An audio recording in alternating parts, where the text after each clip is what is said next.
Thank you. Just a brief story about how subsidised housing has benefited me.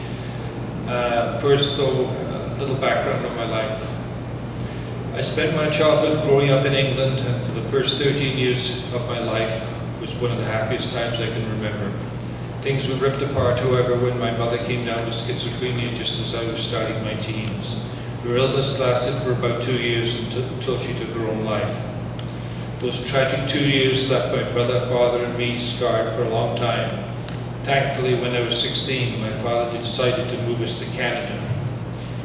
I thrived thanks to a new start in Victoria, BC, and by the age of 23, I had a wife, 4 children and a university degree in physics. For the next 20 years, life wasn't easy, but it was fun. I worked my way through the copier industry, fixing, training and selling copiers. Then life stepped in again, and I ruptured a disc in my back. The narcotic painkillers they gave me made me hear voices, quite the side effect, I thought. But after the operation, I continued to hear the voices, which became all more invasive in my life. At age 42, the same age that my mother became ill, I was admitted to Richmond General Hospital and given antipsychotic medication. This started a new phase in my life, coping with schizophrenia and the side effects of the medications. The kids had all moved out on their own, but my wife could only take so much of me and my symptoms. She divorced me in the 6th year of my illness. I moved into cheap accommodation with one of my sons and spent my days doing what I'd done since first taking medications, laying in my bed fully clothed with the covers pulled over my head. I made 5 suicide attempts in total over a period of a year, all done shortly after my divorce, all without alerting anyone. Maybe I was just not meant to die. I lived in a variety of other accommodations until my brother and ex-wife contacted Pathways Clubhouse to get me into the housing program with a subsidy.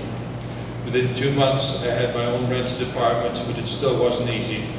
I was still hearing voices, having panic attacks and hallucinations, which included watching people on TV talking about me. But the difference was that there was hope once again. Another 5 years passed by with a visit by my Pathways housing worker every month. She had always invited me to participate in the clubhouse when I finally felt well enough. So one day I took her up on her offer. Not long after joining the clubhouse, my stamina and concentration began to increase, and now 6.5 years later, I am volunteering with person and family-centered care, interviewing people who have applied for jobs in the mental health field at Vancouver Coastal Health. So much has happened in my life since becoming part of Pathways Clubhouse. I've traveled around North America and Hawaii, attending and presenting in clubhouse conferences and performing accreditations at other clubhouses. I have worked in Pathways transitional employment jobs, which have enabled me to overcome my fear of traveling on public transit and started me on a fitness regime, which has been walking 10K every day whenever the weather's fun. One activity that I've always enjoyed at Pathways is giving tours.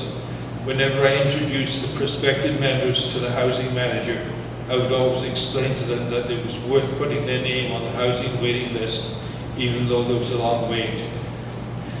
I once asked the housing manager if she felt that her job was depressing because she had to tell people of the wait.